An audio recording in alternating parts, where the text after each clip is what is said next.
Hi, this is Audra Dahl, and I'm so glad you're here to join me on this side of the couch.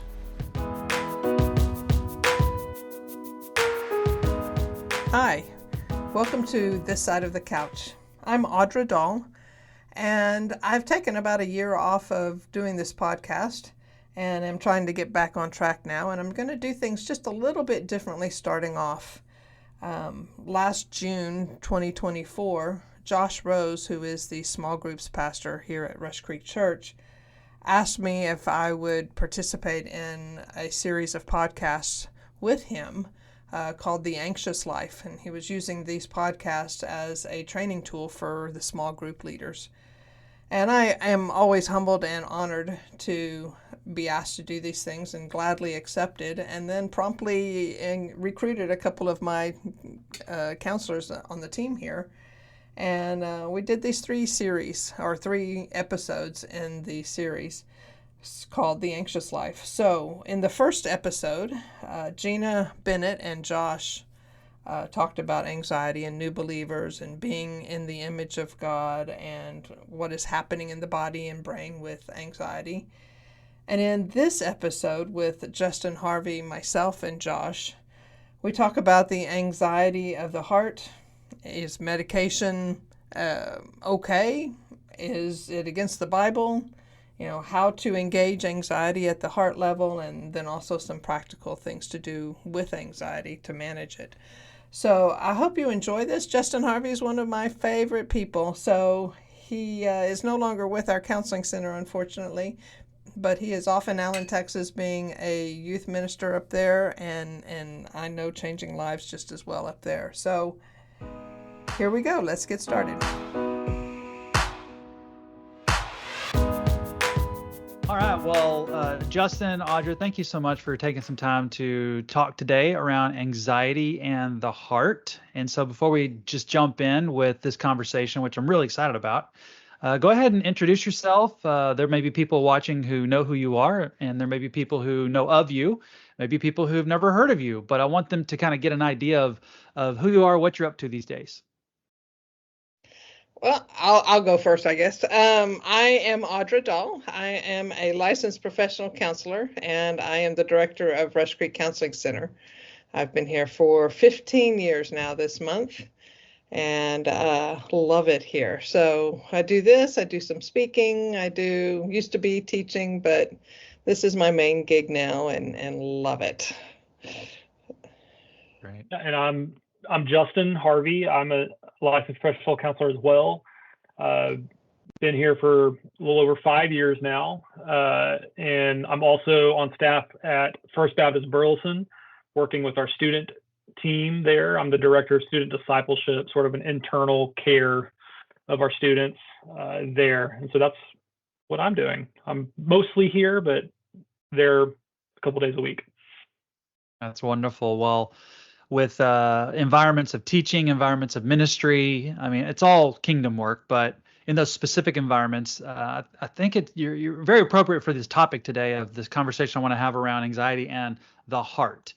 And I want to talk, have some questions for you around the Jewish understanding of the heart, because I think some people might take that for granted when they see a lot of heart language in the Old Testament and New Testament. And, you know, those who lived during those days viewed the heart differently than we do nowadays in this age of enlightenment, so to speak. And then kind of tying that into how is our humanity impacted when anxiety hits us? So to get us started, you know, the topic of anxiety it's relevant to everyone these days. And you have economic uncertainty, you've got political uncertainty, culture, wars over identity and sexuality. Of course, immigration. Those of us in North America are dealing with that quite a bit. Foreign policy, wars across the globe for many years. I mean, so there's many things that are outside of our control. And if we allow it, or maybe we don't allow it, but we still feel anxious from time to time. So for the Christ follower, the biblical worldview is being tested mightily. Mm-hmm. And so the world is not as it seems. Scripture is clear, and that we have a place in the story that God's telling. At least that's my belief. So living at the level of the heart, it's crucial in our time now. But there's probably some people who are going to be listening to this who may be not familiar with what living at the level of the heart means. So I came across a book a while back. It was recommended. I was watching a YouTube video of someone I heard Audra actually talk about in a staff meeting called Dan Allender. Heard that name, and I jotted it down and did some research on him. And that kind of, you know how you get into the wormhole, and then this video leads to this video to this video. And I came across a ministry called Wild at Heart, which I'd known about from the 90s, but I've get reacquainted about what they're about. Started digging around, and I read one of the books by the author John Eldredge named Waking the Dead. And if you're interested in that book, I highly recommend it. Page 42 is what I'll be reading from. I want to read this little snippet because it sets up this first line of conversation that I want us to spend some time on. It says, according to the scriptures, the heart can be troubled, wounded, pierced, grieved, even broken. How well we all know that. Thankfully, it can also be cheerful, glad, merry, joyful, rejoicing. The heart can be whole or divided, frightened, faint, cowardly. Your heart can melt like wax, wandering, forgetful, dull, stubborn, proud, hardened, wicked, and perverse. The Bible sees the heart as the source of all creativity, courage, and conviction. It's the source of our faith, our hope, and our love. It is the wellspring of life within us, the very essence of our existence, the center of our being, the fount of life. And so what Eldredge is describing there is this biblical Hebrew or Jewish understanding of the heart. So this is an understanding the biblical authors had when they wrote about the heart, Old Testament and New Testament. So all of that, fast forward to today, I'm confident anxiety is alive and well. I deal with it from time to time, and it affects who I am as a person and how I live my life. So just to get us started, how common is this biblical understanding of the heart amongst the people you've counseled? Why do you think that's common or maybe not so common? Well, I would argue that it's probably more common than they realize. I think that I don't think they would maybe necessarily describe it that way. I don't think they would, jump to, oh yeah, my heart is why I'm in this predicament. But if we sat down and explained it to them, that understanding, I think they would agree that, oh yeah, I can, especially for our Christian our clients. Not everybody we see is a Christian, and I definitely think that would be a point of tension for them. But for our Christian clients, I think that they would agree with it. But I also think that there would be a resistance to following that train of thought, or I think there's a natural resistance to following that train of thought, because the way I see it, that understanding of the biblical understanding of the heart, you really have to take sort of a look at yourself, a look at about how your heart is messed up, is sick, as maybe the Jeremiah that says that, right? That the heart is sick above all else. And so that's sort of a look and an ownership of what's going on inside of you, where when somebody is struggling with an issue in our offices here, they're going to be quick to say, well, if only my husband would help, or if my kids were maybe just a little bit older, then I wouldn't be struggling with this, or if I didn't have so much on my plate, then things would be better. And it's easier to point to something to the outside of yourself than to the inside. And I think the biblical understanding of the heart, having that, would cause you to look inward and see how your sin, how your self is maybe the root of the problem. And so I think there's a natural resistance to that, but I think if we laid it out, I think they would understand and maybe even agree. But again, I think that natural resistance is there just because it's that inward look at the self. Yeah, I think I would tag along to that and say I see the heart also almost synonymous to soul, and soul being our mind, will, and our emotions, and our heart both drives and is the result of all of those things, and so when we know things deep in our heart, we hear a lot of times, yeah, I know in my head this, but in my heart, I feel very differently. And that's what they're talking about. We talk about Psalm 139:14, for I'm fearfully and wonderfully made, wonderful are your works. Most people know that, but they don't know, and my soul knows it very well. Right? And we can also, I think, synonymously say, and my heart knows it very well, because when we do, then we get all of those good sides of our good qualities of the heart that Dan Allender talked about. And the creativity, the courage, the conviction, our hope, and our love flows from that when we know that. But when we don't know it, when it's broken, when there's something in our soul broken, right? Which Dan Allender talks about too in The Wounded Heart, another book of his about surviving abuse and stuff. Then we get all the broken heart, the heart response to it. So. Well, it's a great segue, because I was listening to a lecture of his that he did, or a talk, and he said the phrase, "The heart is the real you." It's not a piece of you, it's the real you. And of course, I think he's echoing the biblical view of that. So as Christ followers who desire to live with this biblical understanding of the heart, I make an assumption that they want that, but if they do, when anxiety calls our name and comes to us face to face, what are we risking if we don't engage that anxiety, but instead just, take a pill or something like that? Now, I'm all for medicine, but if that's left untreated, what are we, at the heart level, what are we risking? Yeah, I think we'll maybe get into more of this here in a minute, but I think having a good understanding of what medication does is important, and thinking through that, and knowing that medication is a tool and it is necessary sometimes. We have an analogy that I think Audra actually taught me when I was an intern. Thinking of every day we start our day in a rowboat in the middle of a lake, and every day we're just trying to row to shore. And some days we get holes in our boat. We encounter problems, encounter issues, and we end up with holes in our boat. And sometimes we need to go talk to a friend. We need to go listen to some music. We need to go for a drive, and that can help plug those holes, and we make it to shore.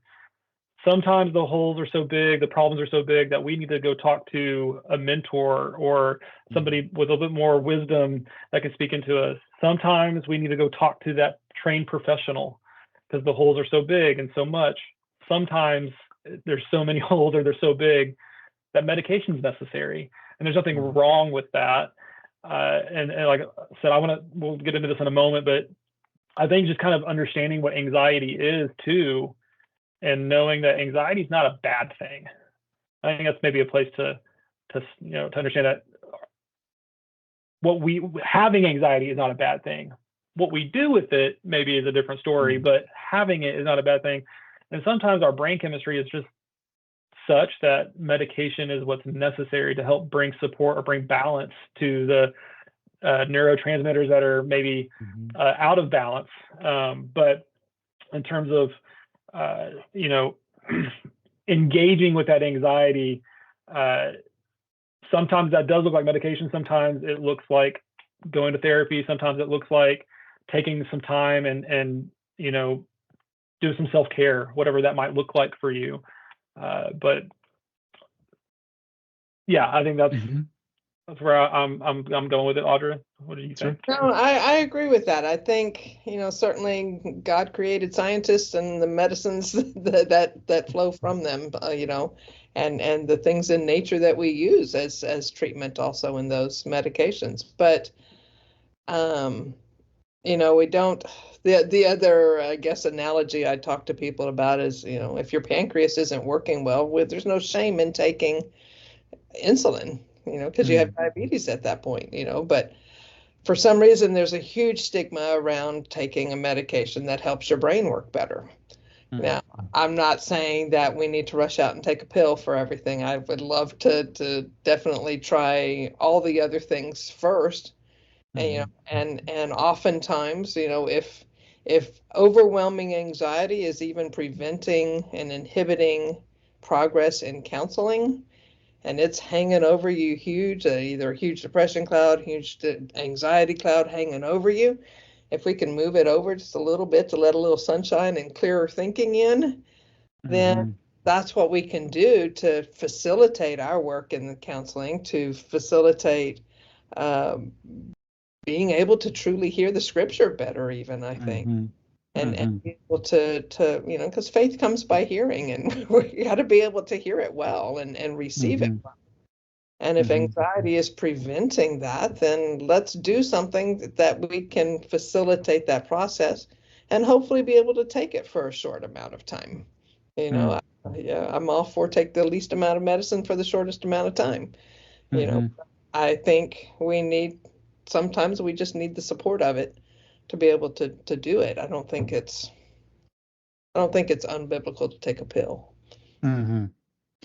Yeah, that's super helpful and clarifying for a lot of folks to be, I know in my own small groups in the past, I've had guys and gals in there who, really resented having to take medication for depression or anxiety, and it really messed them up. And hey, I'm just a broken thing, and that was a burden for them. That was a heavy yoke that they had to wear. But there'll probably be a lot of people who are relieved to hear a different perspective than, hey, just because you take medicine, you're broken. Oh, no, that's not exactly the true.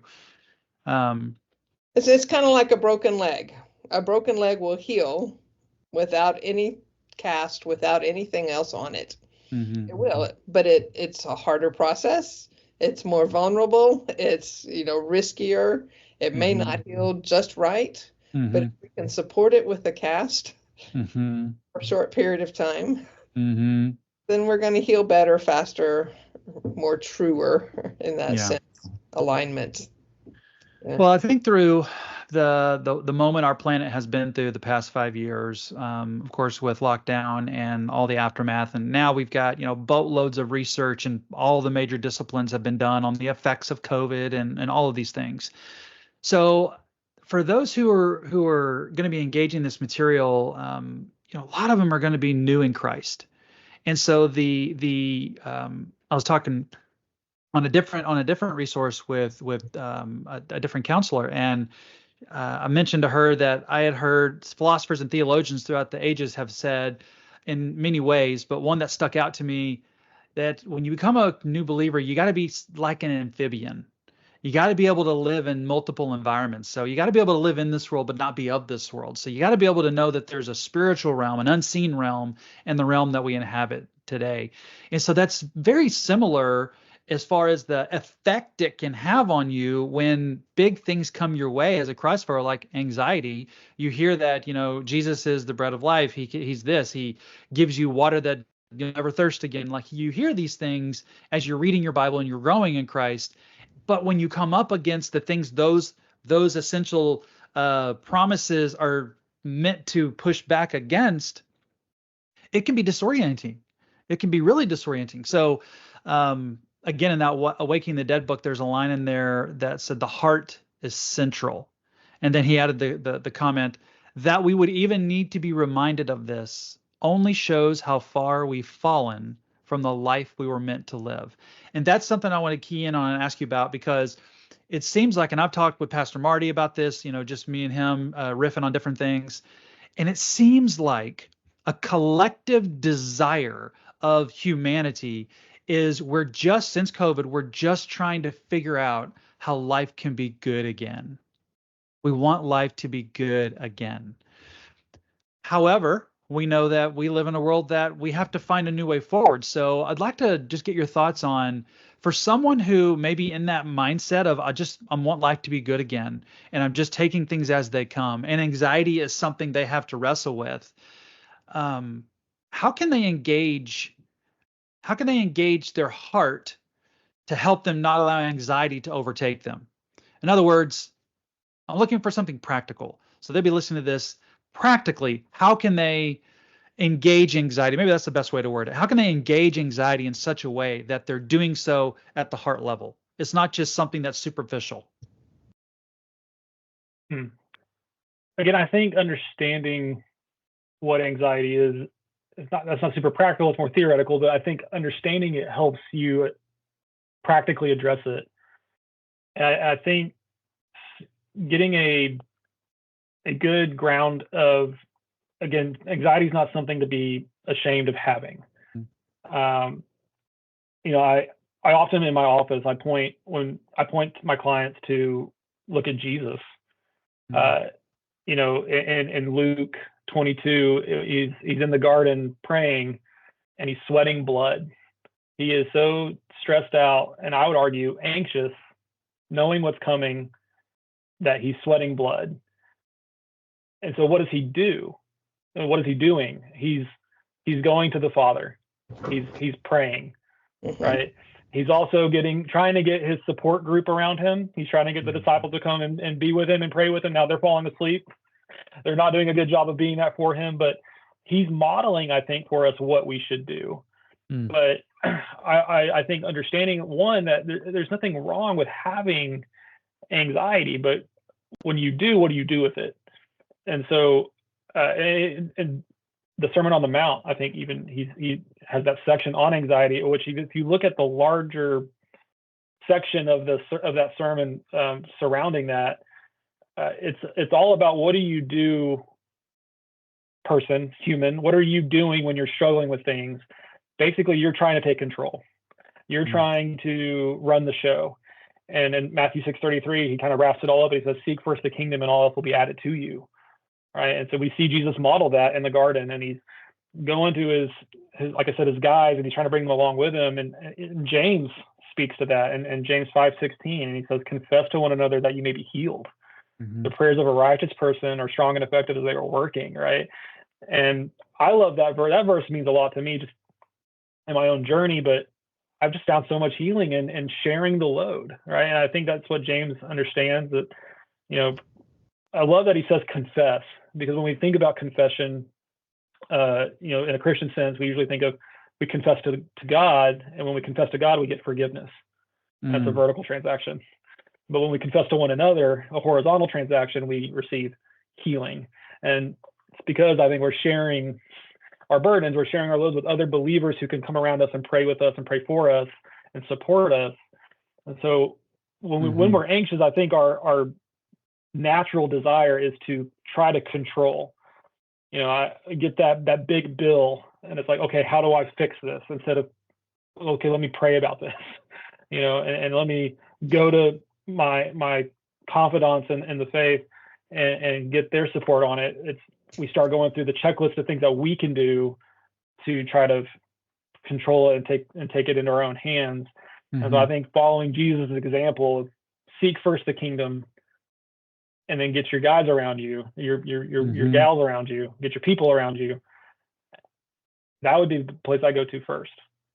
Yeah, and I would tag on that. Yeah, I would say Moses was incredibly nervous at the burning bush. I'd say he was. Great point. And he gave God 7 reasons why he shouldn't be chosen. And God finally, in a way, relented to his anxiety, to Moses's anxiety, and saying, "Okay, fine, take Aaron with you, take your brother with you," because I think he recognized Moses needed somebody with skin on with him, to support him going and doing this monumental, phenomenal feat, right? Even though God's going to be with him in every single way, but he couldn't be with him with flesh on right there. And so, what Justin is saying about, the vertical transaction and the horizontal transaction is so incredibly important, because we need people. We need people. And that confession goes both ways, both vertically and horizontally. And it's a confession of not, well, these are my sins, but a confession of, this is what's going on with me. And when I fully confess to God, I am agreeing with God. It literally means agree with God, not agree with, he knows that I'm a terrible sinner and he knows that. No, it's an agreement of, he knows what's going on with me, and what I'm confessing to him agrees with what he knows is going on with me. That's a great, yeah. Right? And same thing with what's going on with, and being open and honest and transparent with our friends, our social support, so that they can provide the level of support that we need, Mm-hmm. being the hands and feet of Jesus to us, Mm. Oh, that's good being, clarity being, right there. being God with skin on. Yeah. Yeah, that's an analogy that a lot of people I think will find helpful. So, well then, okay, I'm tracking with you, and you're giving me clarity even as we're talking. But I do have to pull it back around, because Justin, you mentioned earlier that let's start with, not anxiety is not necessarily always a bad thing, but there's the flip side, right? That I think needs to be addressed, because having adrenaline and cortisol, your brain sitting in that bath all the time is not good, right? And I think our original Edenic condition was Yahweh would take care of our every need. We would have nothing. We would have no desires, wants, wishes, or dreams that He doesn't fulfill. But we have the fall, so we got to deal with that. But we are original design, that Edenic design, Scripture doesn't tell us, but we can infer that that would have been a life with no anxiety. We would think, if we were getting everything we need from the Father. So it goes back to that for me, that real you of, hey, when it's not a good thing, what are some specific things, or maybe some practical suggestions? That's conceptual clarity that I think is huge. But my son, let me just use him as an example. I've used him in public before, so he wouldn't be upset. My son is a competitive springboard diver, and diving is a sport that does this. You got to have a little bit of physical skill, but it's this right here, because you're asking the fight or flight to be put on mute, so you can do something that's inherently dangerous. And some kids, it's just a burden. So our coaches suggested we go see a sports psychologist, and so he gave him like 4 or 5 practical strategies, I guess he called them, to do, like have a mighty mantra, something that you say. Another one is visualization. Another one's breath work. And so there are these practical things that he gave him for sports. So if someone were to feel like, hey, this is too much anxiety, don't want to take pills, what are some practical things that they could do that will allow them to not let it be formative for their heart? In other words, my essence is becoming just, I'm a fearful person all the time. Yeah. So in counseling, we use a lot of things, or we use this concept called a SUD scale, a subjective unit of distress. And usually it's a scale of 0 to 10. 0 is an absence of whatever the distressful emotion you're considering is, and 10 is the most intense, unbearable that it could, most unbearable it could be.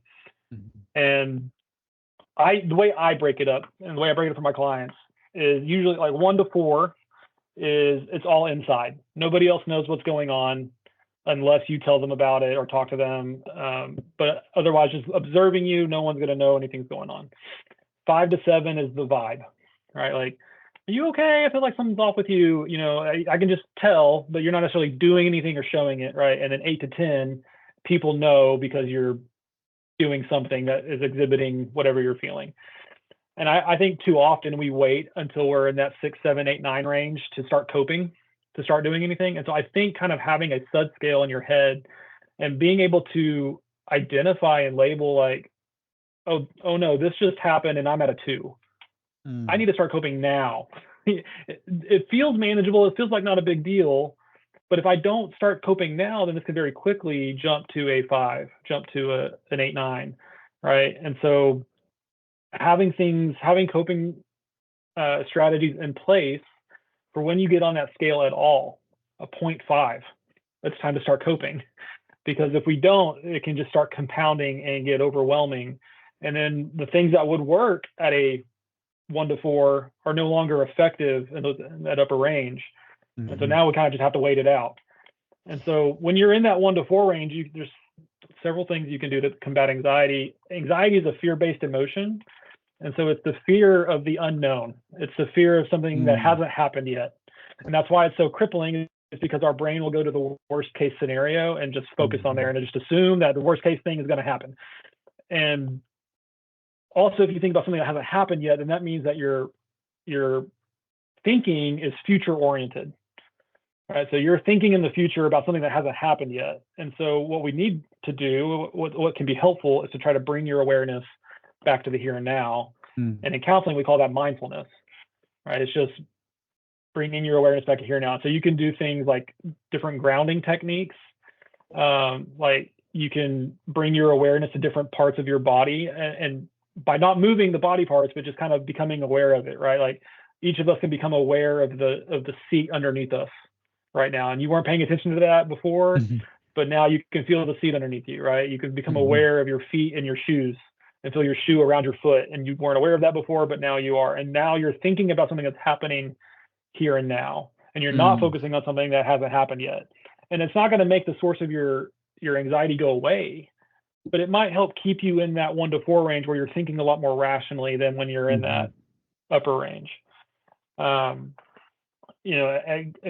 reaching out and talking to somebody, I think that is, we can't look past that, getting somebody else's perspective that can see in our blind spots and kind of speak into, hey, maybe you're thinking too hard about this. Let's change our perspective a bit. Sometimes it's hard to do that whenever we don't have anybody around us. We're doing it all on our own. And then again, those intrusive thoughts come in and they start to run away, and we start to focus on the worst case scenario. That's to me, that's the simplest strategy. Audra, do you have any thoughts on that? I have a few.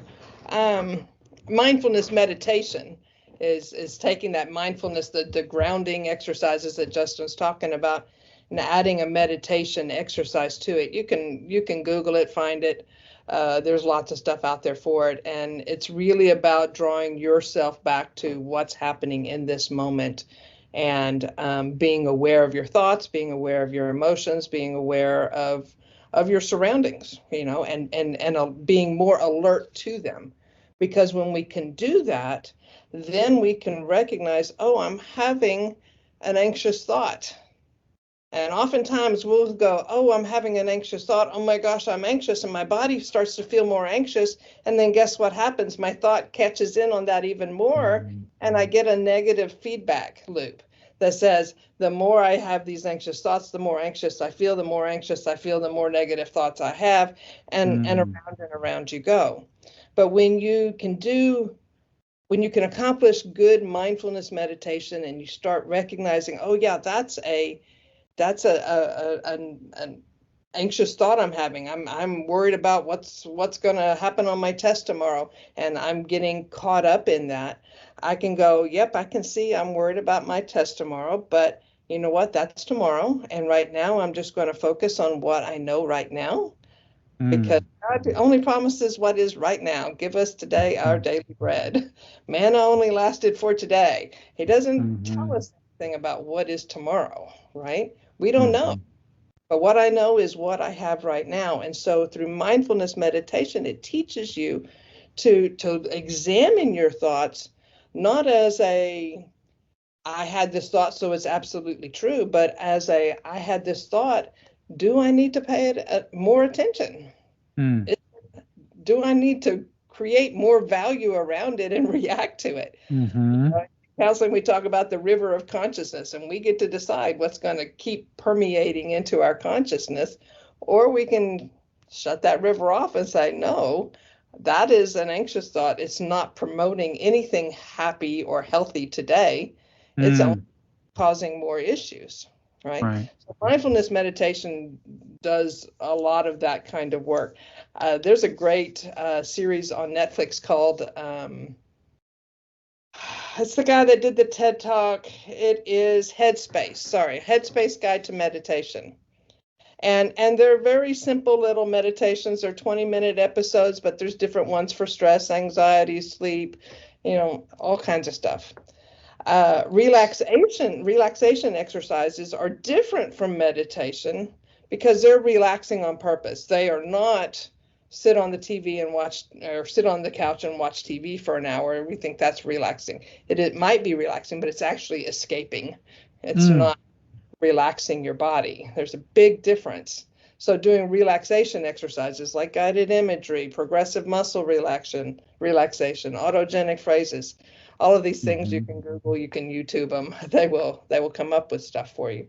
And it's teaching your body to slow down, and it's promoting the parasympathetic parts of your nervous system to work. It is the the brake to the gas system of your body. The gas system being, if we're looking as an analogy of a car, the gas is the sympathetic nervous system that is triggered with anxiety. And in your body, we need to go, ramp up for a fight, ramp up for protection, ramp up for everything. And the parasympathetic is the one that says, oh no, the threat has passed. We can slow down. We can put the brake on. And so we want to do those things that promote the parasympathetic. What we're learning more and more now with neuroscience and more physiological techniques is sternum tapping. You can right here, that cartilage that runs right down the middle. You do it hard enough to where you kind of sound like you're in front of a fan. It's called sternum tapping. You do it for 30 seconds or so. It will stimulate the vagus nerve system, which stimulates the parasympathetic, which calms you down. Writing that down now. Right? Even an ice cube on the roof of your mouth will help calm that down because, again, it's stimulating the vagus nerve and stimulating the parasympathetic. Wow. So that is super helpful. There's lots of cool new things like this that are coming out with science. We do brain spotting. Justin and I do brain spotting and counseling. And vergence therapy is another one. Super duper. You can do it with your finger. You can do it with a pen. You just do it, hold it up in front of you, about 9 inches away, 9 or 12 inches away from your face. If you look at that pen tip and keep it in focus, then the wall that is beyond, preferably, you go like a wall that's about 5, 6, 8 feet away, that wall will be out of focus. So if you look at the pen tip in focus, count to 7 slowly.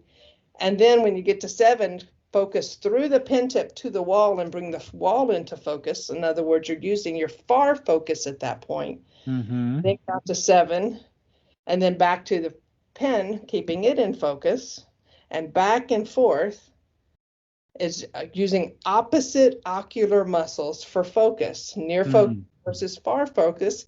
And guess what nerve that stimulates? The vagus. Wow. Stimulates the parasympathetic. Interesting. Right? So, wow. Things. In Europe, their first thing to tell people who are having a panic attack is hold your breath. Okay. Because it changes your breathing and makes your body slow down. Yeah, hearing y'all talk, y'all make it sound so easy and common sense. Y'all are such masters at this. I can just, in my times where I've had, panic attacks, or so for me, the birth of my children, as a man, that's a whole deal. You're helpless. You can do nothing. And when my wife started having labor pains, it's so strange. The first one, it was out of the blue. I'd never experienced anything like that. And I was getting dizzy. My dad knew what to do. So he was helping me breathe and, having me do push-ups in the parking lot to keep my mind, focused on something else. And then the second kid came and the same thing happened. And I'm like, what is wrong with me? Third kid came. And so when you're in the firestorm of what I would perceive as anxiety that's not good, those things can be really helpful. So I think this could be very clarifying for people if they're on the fence on this. Yeah. And being just very aware, like everything Justin was saying was about your mind and keeping your mind engaged. Your thinking brain engaged is incredibly important, because when we get sucked into an anxiety storm, whether it just be a strong bout of anxiety or a full-on panic attack, the thinking part of our brain shuts off, right? The limbic system versus prefrontal cortex. They work opposite each other. And as long as we can keep the thinking brain engaged, it helps moderate or modulate the limbic brain. And so it can't take over so much. That's why, count backwards from 1,012 by sevens. It's hard to do. Yep. And it's a great grounding exercise because it makes you think and count backwards, and it turns this part of your brain on, just like the other grounding exercises Justin was talking about. Name 3 things that are blue around the room, or what are the things that you're aware of touching you? What are the different 5 sense things that you are experiencing right now? Anything that keeps the brain engaged. Wow. Talking yourself through it. This might be a panic attack I'm having, but in 30 minutes, it's most likely to be done, because most of them last less than 30 minutes. Nobody's ever had a heart attack from a panic attack. This is going to be okay. It's not a fun experience, but it's okay. I'm going to be okay in this, and talk yourself through it. Wow. Generally, the thing about that SUD scale too, talk about the intellectual versus the emotional brain. Like when you're lower on the end of the scale, you're thinking much more logically. You're able to like talk yourself out of it easier, versus when you're up higher, then your limbic system is more in control. Yeah. And something that I talk with my clients about is, I would be willing to bet that whenever you are aware that you're anxious and you're up at that 5 or 6 or 7, you probably were already anxious and just didn't realize it. You just weren't aware. You were on the scale, but you just didn't feel it. And so part of it also is tuning your body to the cues that your body is putting out, because every emotion has a physiological component to it. And your body will cue you into what you're feeling. So you start to feel a little tension in your stomach, and it's, oh, that's not a big deal, but that might be anxiety knocking on the door, and that might be a 1 or a 2. And so again, that's when you want to start coping, because it keeps you in that prefrontal cortex, versus if you wait and you get up there in that 5, 6, 7, 8 range, and now you're totally limbic and nothing you're doing is rational, or all your thoughts are irrational. And so like, I think the SUD scale is very helpful, and just helping you learn your body, learn your emotions, building your emotional intelligence, to help kind of intervene when necessary, or when earlier than later. Yeah, I think that's a great point, because the earlier you can catch it, the easier it is to manage it, for sure. It's definitely harder to reel it in when you're at an 8. But being also aware, to Justin's point, is to be aware of how your body is processing that anxiety. I've had 1 panic attack in my life, and I didn't recognize it. As a counselor, I did not recognize I was having a panic attack. And I thought I was sick. I was on a flight. I was sweating like the dickens. I was incredibly nauseous. I just felt terrible. And I, was waiting for a layover in New York, and we had a EMT come up to me. He was in the lounge, and he checked me out, and he in a very nice, vague way, implied that I was having a panic attack. And I'm like, you mean I'm having a panic attack? I'm a counselor, and I have a panic attack. And he's like, I really think it's a panic attack. And he was right, because I got up, and I was like, I just had a hard time swallowing that one down, that I didn't recognize it. Hit my pride, right? And it was about 10 or 15 minutes after that, then the anxious feelings started hitting. It was very different for me. I had very different physiological symptoms first, and then the anxious things hit. I can't sit still. I got to keep moving. I tried to find a dark corner to sit in. I couldn't sit. Those kind of things that just your body is ramped up and going. And then I was like, okay, so now I get it. You're right. It's a panic attack. And I, took something that helped slow my body down. And it really helped. But it's a thing that I have logged away in my brain of, this is how my body responds to panic. And if I feel really, diaphoretic, I was sweating through my clothes, and nauseous, that's not necessarily sick for me. And I need to pay attention to that. Wow. Well, this has just been phenomenal. I mean, the clarity that you've kindly provided for our folks, and I mean, for me, I'm just thankful the conceptual awareness that you've given us, the practical skills and ideas, or coping, I guess Justin called it, coping strategies. Those have been super helpful, and I know that there's going to be a lot of people who get a lot out of this. So thank you so much for your time, and I hope you have a good rest of your day. It's our pleasure. Yeah, thank you. Thanks so much for joining us on this side of the couch today. If you think it's been worth your time and energy, please like and subscribe and share it and tell your closest 10,000 friends. If this show has revealed that you could benefit from counseling, then the next step is certainly finding the right counselor for you. If you're in Texas, the Rush Creek Counseling Center is ready for you. Give us a call at 817-704-6991 or visit our website at rushcreekcounseling.org. That's Rush, R-U-S-H, Creek, C-R-E-E-K, counseling.org.